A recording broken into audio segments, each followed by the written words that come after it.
Your response to the press conference and the comments from Mr. Stupak just a moment ago.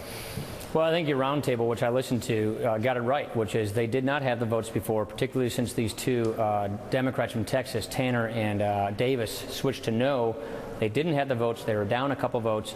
Now that Bart and these other pro-life Democrats have switched, they're going to be able to pass this bill. I would just simply say we've consulted every legal expert we can find in the last 24 hours as to whether this kind of an executive order has durability, and it doesn't. See, because the law itself does fund abortions, an executive order layered on top is not sustainable. And so we really just don't think from a legal standpoint that this works. It's really the rule of a man, not the rule of law.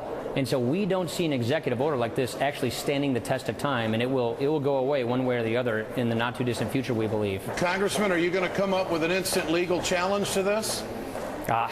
Look, I'm fighting the fiscal stuff on this. I'm sure there will be plenty of groups that do that from the other side. I think the pro-choice community will come up with a legal challenge to the executive order.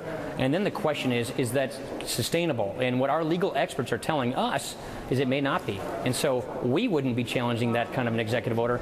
NARAL, Planned Parenthood, and those other groups, I think, would be challenging this executive order. The leader of the pro-choice caucus is supporting this deal, and I think that's a fairly revealing statement. So now that the Democrats have the votes, where do the Republicans pivot to politically next?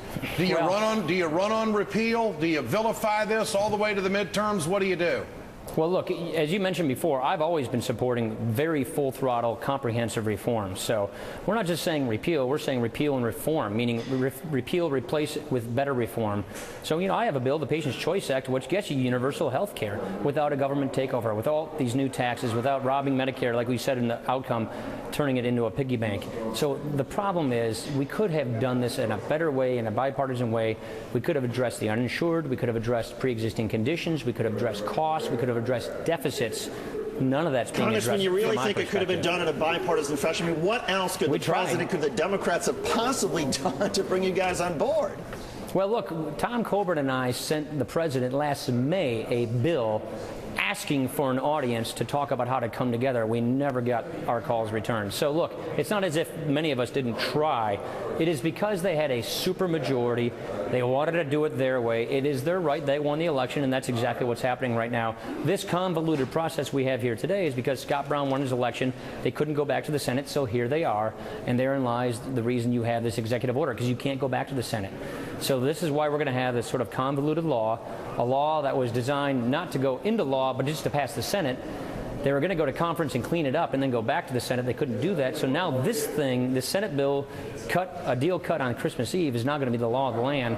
And what our parliamentarians over in the Senate are telling us is they don't know if this reconciliation thing can pass over there because of points of order. So I don't want to get deep into the details. Right, but if the Republicans in the Senate would allow a straight up or down vote instead of holding out for 60, then you could follow the normal process of going through reconciliation between the House and Senate and make sure that you had a very clean bill with all the fixes that everybody wants. Yeah, but why would they want to fix a bill that they don't agree with? Why would they want to make a bad bill worse? But you can't have it both ways. You can't say, well, we're not going to allow 60. It's not both ways. We don't want to make it. The reconciliation raises taxes, cuts Medicare even more to take the money, not to extend solvency, but to create a new government program and raise the subsidies. So the reconciliation bill in and of itself is really bad policy from our perspective.